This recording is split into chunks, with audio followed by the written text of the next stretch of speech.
Hi, I'm Sarah from Stamp Addicts. We manufacture rubber stamps. Today I'm going to show you how to make a shaker card with shrink plastic and our funky fish. So I've got some white shrink plastic that I've placed in my stamping platform. So I'm going to use my magnets to hold it in position and my rubber stamps. Now you can see that we trim our rubber stamps so it's nice and close to the design. That way we can see where we're positioning them if we need to.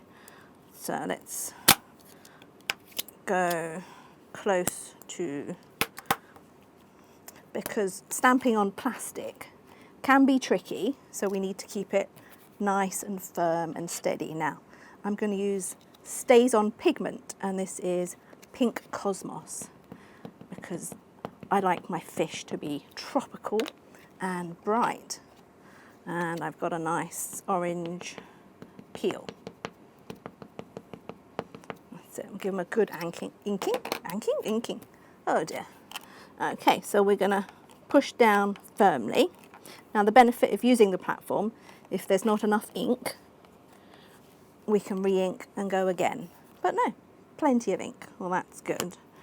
So what we're going to do is we're going to leave it to dry for just a couple of minutes, and then we can trim them out. So then I'm going to start on the card. So if I just move that to the side, and I take my crease card. Now I've die cut a circle here because I want to ink inside. This is going to be inside, so kind of like a pretend aperture, and the shaker's going to go on the front. So this is just a bit of masking tape to hold that down, and a nice pale tumbled glass distress oxide. So I always put the ink onto the working surface, like my heat sheet. If you take your sponge direct to the ink pad, you end up damaging the ink pad or kind of making it a bit rough, so it's not easy to stamp with it afterwards. So you can see I'm just working round and round. So we've got a nice blue background for our little fishes. Well, looks like I'm going to get this done in one, all the way around. Okay, so before I remove my mask, I want to stamp some seaweed. Now there's a little bit of my card exposed at the bottom, so I'm just going to pop some scrap paper there, and I'm going to grab my stamping press, put my seaweed on, and grab one of my green distress oxides. So this is Mowed Lawn, so it's quite a bright green, and we're going to stamp over the die cut. Remember, you can ink once, stamp twice. So we've got nice overlapped seaweed. And you can do it in several different greens as well. Let's have a little bit on this side. And a little bit more. Now in the set, you do get 2 seaweed, so we can switch out to the other one, and maybe a darker green, so we could give it some depth. I mean, obviously you could go crazy in the background, putting all different seaweeds, or maybe you could do them in different greens and blues. Okay, maybe just one more over there. Okay, I think that works. So if we remove our mask, you can see the beginnings of what is going to be our shaker card. Now, using the same die but in slightly different sizes, one bigger, one smaller, I've die cut this silver frame, and I've put some acetate on the frame. Now on the acetate, I've stamped the same seaweed, but with the green stays on. So that's ready to go on the top once we've done our shrinking. Now, we need some fish to shrink, don't we? So here we go. Now, I would always recommend using an anti-static bag, if you have one, when you're shrinking. Just a little tap on each thing. Not so difficult with these little guys, but if you're doing something that's bigger or has thin areas, they can curl up.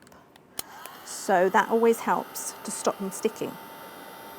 Now I'm using the Ranger heat tool that looks like a hairdryer, but it's not as fierce and powerful as some of the heat guns. So if you have one with multiple settings, put it on the lowest setting, or you can put the shrink plastic in your oven and then you can sit and watch it through the doors. Now you can see it's got a little dimple in the middle, so I'm just going to flip it over and then you can see that dimple just disappears. Now because it's a shaker card, I want my fish flat, so I'm just gently touch it with an acrylic block or an ink pad, anything flat. You don't want to squish it, you just want to touch it. So let's do that again. See, that one's got a little tiny dimple. Just flip it over, flip it back. That one's nice and flat, and then we've got the final one.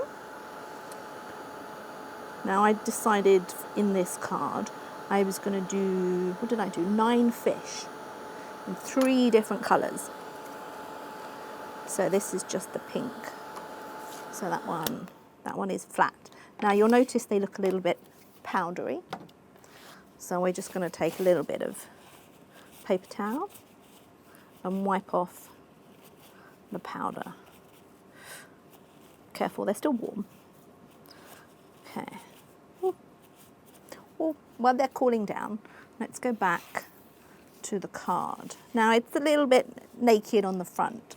So what we have is this stencil, our Under the Sea stencil, and we can add some bubbles in the background. And let's go back to our pale blue ink pad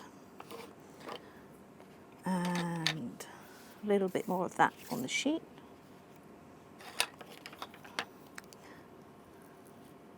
And just some, let's start with the medium ones, working our way down the page. Obviously you might want to cover some of the others if you're worried about inking bubbles you don't want. So I'm going to go for those little ones there.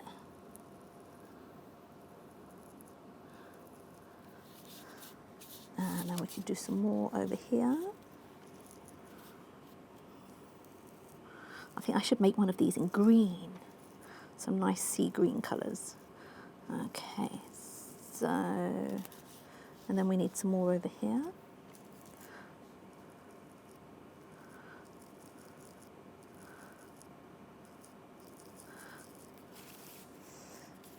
And then you might want to finish off with a sentiment or a name, something along the bottom. Oh, there's a few more over here. Okay, so I've left room down here so we can add a sentiment if we want to. Okay. Now, to create the shaker section, you do need foam tape. And it's in a circle, so that does make it slightly trickier. But what I've discovered is if I just snip every, I don't know, every centimetre maybe. Now let's see, do I want it just inside the blue? So we're just going to do little snips as we go around so that we can create, but you don't want to snip all the way through because obviously we need to create a barrier that stops everything from escaping. Okay, so we're going to work our way around.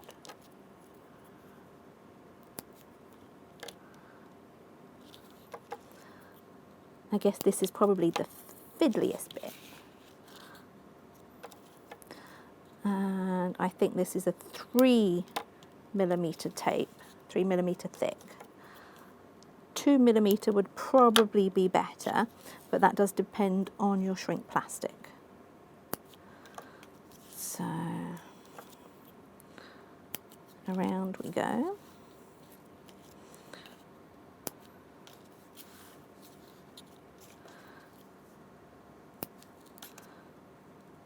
And along with the shrink that's going to go inside, I've got some other, you could put sequins in it. I tend to stick away from glitter because it's very static. So you can use beads, rocks, little broken bits of offcuts of glass beads and things. Okay, so we're nearly, so you want to make sure there's no gap. So I usually go a little bit longer than necessary and then squeeze them in. Okay, so we're going to make sure that's nice and stuck down. Okay, so we have some little fish that are going to go inside. Let's add the other colours.